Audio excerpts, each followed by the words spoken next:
ఇంకో వారం రోజుల్లో 2 తెలుగు రాష్ట్రాల్లో ఎమ్మెల్సీ ఎన్నికలు జరుగుతున్నాయి. తెలంగాణలో ఓ గ్రాడ్యుయేట్ 2 టీచర్ స్థానాలకు ఎన్నికలు జరుగుతుండగా ఏపీలో 2 గ్రాడ్యుయేట్ 1 టీచర్ ఎమ్మెల్సీ స్థానానికి ఎన్నికలు జరుగుతున్నాయి.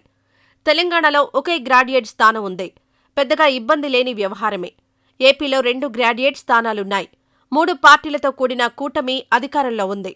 2 స్థానాలను చేజిక్కించుకోవాలని వ్యూహాలు రచిస్తోంది. వైసీపీ పోటీలోనే లేదు. అయితే కూటమి అభ్యర్థులపై పోటీ చేస్తున్న పీడీఎఫ్ అభ్యర్థులకు వైసీపీ మద్దతు ప్రకటించింది.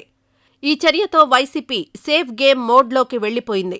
అయితే ప్రతిపక్షం పోటీలో లేని ఈ ఎన్నికల్లో టీడీపీ అభ్యర్థులు ఓడిపోతే కూటమిపై ప్రతికూల ప్రభావం తప్పదు.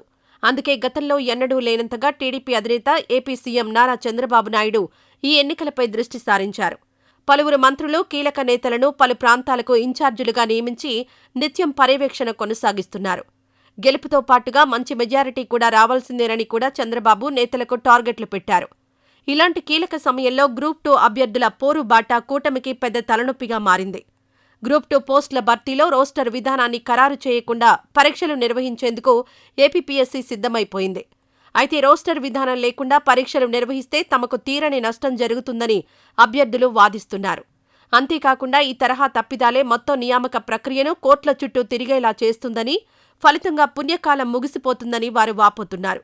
పరీక్షలను వాయిదా వేయాలని తాము కోరడం లేదని చెబుతున్న అభ్యర్థులు పరీక్షల్లోపే రోస్టర్ విధానాన్ని ప్రకటించాలని డిమాండ్ చేస్తున్నారు. ఇది జరగకపోతే కూటమి సర్కారుకు తమ ప్రతాపం ఏమిటో ఎమ్మెల్సీ ఎన్నికల్లో చూపుతామంటూ హెచ్చరికలు జారీ చేశారు. అలానే కూటమి ఎన్నికల్లో ఇచ్చిన నిరుద్యోగ భృతిని కూడా వారు ప్రస్తావిస్తున్నారు. ఎన్నికలు ముగిసి అప్పుడే 9 నెలలు అయిపోతుందని, మరి నిరుద్యోగ భృతి ఎప్పుడిస్తారంటూ పలువురు ప్రశ్నిస్తున్నారు. ఓవైపు ఉద్యోగ నియామకాలు చేపట్టకుండా మరోవైపు నిరుద్యోగ భృతి ఇవ్వకుంటే ఎలాగంటూ కొందరు అభ్యర్థులు లాజిక్కులు తీస్తున్నారు.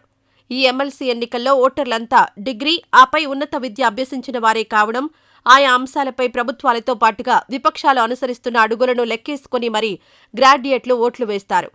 ఈ క్రమంలో గ్రూప్ 2 వివాదాన్ని వీలైనంత త్వరగా పరిష్కరించి వారిని పరీక్షలకు ప్రశాంతంగా సిద్ధమయ్యేలా చేయకపోతే కూటమి అభ్యర్థులపై ప్రతికూల ప్రభావం పడే ప్రమాదం లేకపోలేదన్న వాదనలు వినిపిస్తున్నాయి.